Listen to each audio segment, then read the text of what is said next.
بسم اللہ الرحمن الرحیم۔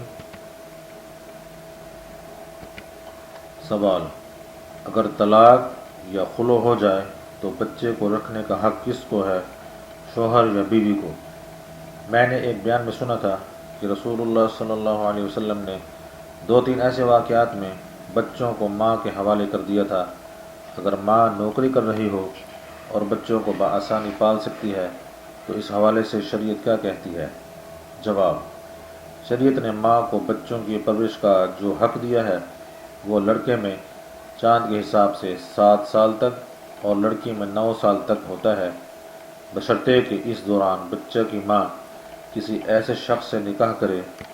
جو بچوں کے حق میں محرم نسبی نہ ہو، ورنہ اس کا حق پرورش ختم ہو کر نانی کو ملے گا، اور اگر نانی نہ ہو یا وہ ضعیف و پیرانہ سالی کی وجہ سے اس خدمت کے لیے تیار نہ ہو تو بچہ کی پرورش کا حق دادی کو ملے گا، اور جب پرورش کی مذکورہ بالا شرعی مدت پوری ہو جائے گی تو باپ کو حق ہوگا کہ وہ بچے کو اپنے پاس رکھے۔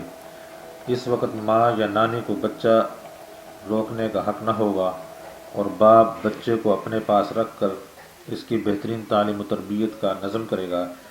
اور شادی کے لائق ہو جانے پر اس کی شادی کر دے گا۔ اور اگر کوئی ماں نوکری کے ساتھ بچے کی صحیح پرورش کر سکتی ہے، یعنی نوکری کی وجہ سے بچے کی پرورش پر فرق نہیں پڑے گا، تو اسے نوکری کے ساتھ بھی متعینہ مدت تک بچے کی پرورش کا حق ہوگا۔ واللہ اعلم بالصواب۔